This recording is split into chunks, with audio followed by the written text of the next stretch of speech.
mata kuliah Sejarah Sastra Modern dan dosen pengampu Bapak Reniam dan YPD.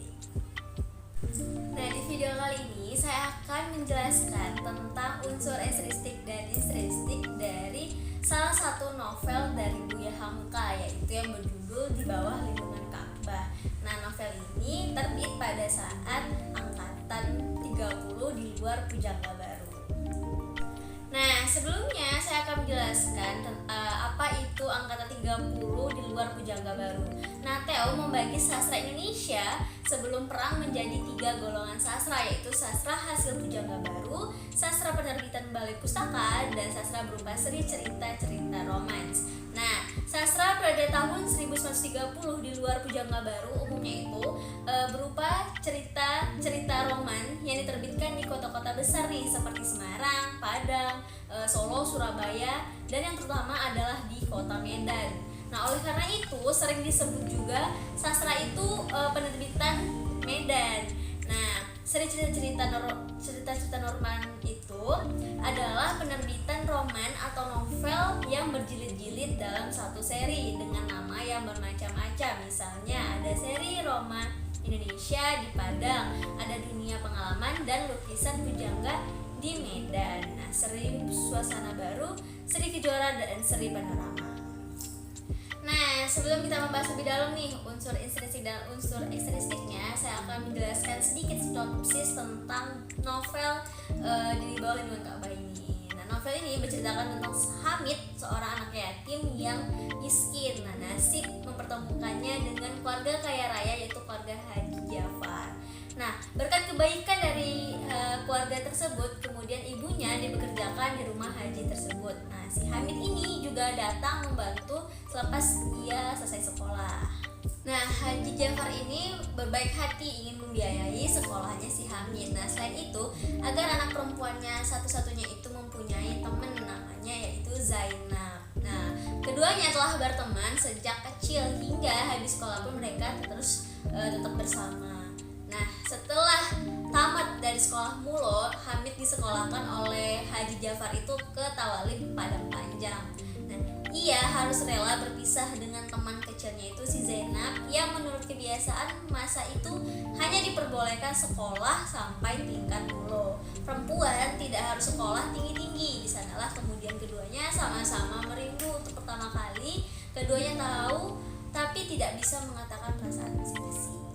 Malam tak bisa ditolak, Haji Jafar pun kemudian setelah sampailah ajalnya. Nah, orang yang sudah dianggap seperti ayahnya sendiri itu tentu membuat Hamid merasa kehilangan. Kesedihannya semakin dalam ketika tak lama berselang ia pun kehilangan induknya, yaitu kini giliran ibu kandungnya pula yang dipanggil Sang Maha Kuasa. Nah, memang Tuhan tengah menguji si Hamid ini. Nah, masih merah perkuburan Haji Jafar, kemudian ia mendengar bahwa Zainab akan dinikahkan dengan keponakannya ayahnya. Kabar itu ia dengar langsung dari Mak Aisyah, ibunya Zainab. Bahkan beliau meminta Hamid untuk membujuk Zainab agar mau menikah dengan pilihan keluarganya tersebut. Nah, berat hati Hamid, lidahnya kaku saat menyampaikan pesan emak kepada si Zainab. Nah, hal itu sungguh berlawanan dengan apa yang ada di dalam hati si Hamid ini. Namun, ia sadar dia harusnya tahu terima kasih. Ia tidak pantas untuk berharap lebih dari si Zainab. Kemudian, di tengah kegundahannya itu, ia berangkat kemana kakinya melangkah, sampai akhirnya nasib membawanya sampai ke Mekah. Nah, setelah berhaji, ia menetap di Arab Saudi hingga suatu saat Soleh temannya membawakan surat dari Zainab yang menceritakan bagaimana perasaan cinta yang ia pendam terhadap si Hamid. Tentunya surat itu membuat Hamid menjadi gusar. Ia telah lama bertekad melupakan cintanya. Nah, tak lama berselang datang surat kawat berkabarkan si Zainab ini sudah dahulu dipanggil oleh Allah SWT. Hamid merasa dunia seakan runtuh. Lalu di tengah penderitaannya itu ia tetap menjalankan ibadah haji. Nah, meskipun ditanggung. Terakhir ia berhenti di Hajar Aswad. Nah, di bawah lindungan Ka'bah itulah ia menangis dan berdoa kepada Rabbnya dan kemudian meninggal dunia. Nah, sekarang kita masuk ke unsur intrinsik. Nah, unsur yang pertama ada tema. Tema yang diangkat dalam novel Di Bawah Lindungan Ka'bah ini karya Hamka mengangkat tema penderitaan dua orang manusia yang kehilangan cintanya. Namun dapat juga kita lihat kesetiaan akan cinta yang dalam di novel ini. Nah, unsur intrinsik yang kedua yaitu latar. Nah, latar di sini terbagi menjadi 3 bagian. Yang pertama adalah latar waktu. Latar waktu yang ada di dalam novel ini adalah sekitar tahun 1927. Ada waktu pagi, siang, sore, dan malamnya. Nah, yang kedua adalah latar suasana. Dalam novel Di Bawah Lindungan Ka'bah ini lebih banyak menggambarkan suasana duka, yaitu kedukaan Hamid ditinggal oleh ibunya dan ditinggalkan oleh si Haji Jafar ini. Nah, kesedihan ketika Hamid tahu bahwa ia akan ditinggalkan oleh Zainab, yang mana Zainab akan dijodohkan. Nah, itu juga membuat si Hamid ini menjadi sedih. Nah, selanjutnya adalah latar suasana kegembiraan yang digambarkan ketika ibu Hamid mendengar bahwa Hamid akan disekolahkan oleh si Haji Jafar. Latar yang ketiga yaitu latar tempat. Nah, latar tempat pada novel ini lebih banyak mengambil latar di tanah suci, yaitu Mekah, Padang Arafah, Madinah, Mina, dan Jeddah. Nah, pengarang juga mengambil latar tempat di tanah air seperti di Padang, Padang Panjang, Jambi, pesisir Arab, dan di Medan. Unsur intrinsik selanjutnya yaitu alur cerita. Nah, alur cerita yang digunakan oleh penulis dalam novel ini adalah alur campuran, yaitu maju dan mundur. Karena dalam novel ini menceritakan kejadian-kejadian atau peristiwa-peristiwa yang sudah terjadi dan berlanjut kembali di masa depan. Nah, unsur intrinsik selanjutnya yaitu sudut pandang. Dalam novel ini Buya Hamka menggunakan sudut pandang orang pertama, pelaku sampingan, karena dalam cerita tokoh utamanya yaitu si Aku menceritakan kisah Hamid dengan sudut pandang orang pertama, pelaku utama. Unsur intrinsik yang selanjutnya yaitu ada penongkohan. Nah, ada beberapa tokoh penting dalam novel yang berjudul Di Bawah Lindungan Ka'bah ini. Yang pertama yaitu ada tokoh saya, tokoh utama yang akhirnya bertemu dengan si Hamid. Nah, yang kedua ada si Hamid, tokoh yang mendominasi cerita ini. Dia itu mempunyai karakter yang budi pekerti, luhur, sopan, pintar, rendah hati, dan sederhana. Selanjutnya ada si Ibu Hamid. Nah, wanita yang gigih berjuang membesarkan anaknya walau hanya sendirian, yang baik hati dan penuh kasih sayang, sangat menyayangi Hamid hingga akhir hayatnya. Nah, ada yang keempat yaitu si Zainab, anak perempuan Haji Jafar, dan si Ma Aisyah yang berteman dengan Hamid sejak kecil, yang selalu bersama-sama hingga tamat sekolah. Zainab yang mempunyai sifat yang baik hati, sopan, ramah, dan juga sangat perasa.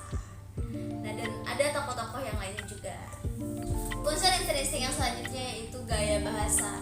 Nah, gaya bahasa yang digunakan dalam novel ini adalah gaya bahasa zaman dahulu, yaitu belum berpedoman pada EYD. Masih banyak menggunakan kiasan atau perumpamaan. Yang digunakan juga adalah bahasa-bahasa yang sopan. Nah, selanjutnya kita akan membahas tentang unsur intrinstiknya. Nah, sedikit saya jelaskan tentang biografi si Buya Hamka ini. Nah, nama panjangnya yaitu Haji Abdul Malik Karim Amrullah, yang sering kita kenal yaitu dengan sebutan Hamka. Beliau ini adalah muslim asal Minangkabau yang dibesarkan dalam keluarga yang taat beragama. Ia memandang tradisi yang ada dalam masyarakat di sekitarnya sebagai penghambat kemajuan agama, sebagaimana pandangan ayahnya yaitu Abdul Karim Amrullah. Nah, setelah melakukan perjalanan ke Jawa dan ke Mekah sejak usia 16 tahun untuk menimba ilmu, ia mulai bekerja sebagai guru agama di Deli, Sumatera Utara, lalu di Makassar, Sulawesi Selatan.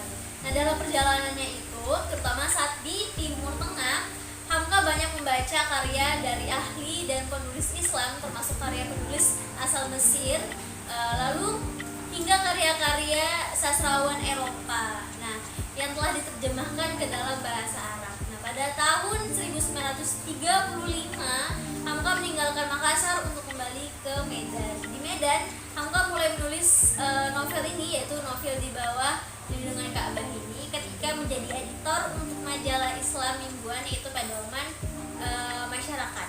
Nah, yang di dalam majalah tersebutlah untuk pertama kalinya nama pena Hamka itu diperkenalkan. Selanjutnya kita saya akan membahas nilai-nilai yang terkandung dalam novel ini. Yang pertama ada nilai pendidikan. Nah, banyak sekolah agama yang mudah dimasuki dan semua hal yang berkegiatan berdasarkan pada agama Islam. Nilai yang kedua yaitu nilai agama. Kejadian-kejadian yang terjadi banyak mengandung nilai agamis seperti Ibu Hamid yang sering membaca ayat-ayat Al-Quran dan Hamid yang mengajar anak-anak mengaji di pondok. Selanjutnya yaitu nilai moral. Nah, Hamid yang selalu sabar dan tawakal menghadapi cobaan hidup, dan ibunya selalu berpesan kepada Hamid bahwa ia tidak sendiri. Ibu Hamid pun pernah mengatakan bahwa Allah selalu bersamamu, Hamid. Nah, nilai moralnya pun ketika Hamid dihukum meninggalkan kampung, ia bertanggung jawab pada hukumannya itu. Yang terakhir yaitu nilai sosial. Mak Hamid pernah mengatakan bahwa kemiskinan telah menjadikan emak putus harapan memandang kehidupan dan pergaulan dunia ini, karena tali tempat bergantung sudah putus dan tanah tempat berpijak sudah terbelah. Mak Hamid mengatakan itu, tetapi kemiskinan tidak menjadikan Hamid berputus asa untuk menuntut ilmu. Haji Jafar, bapaknya si Zainab itu yang membantu proses sekolahnya Hamid hingga selesai. Nah, terlihat bahwa nilai sosial terjadi dari saling tolong menolong.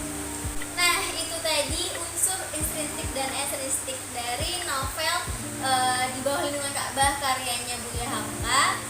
Sekian video dari saya, semoga apa yang saya sampaikan dapat bermanfaat.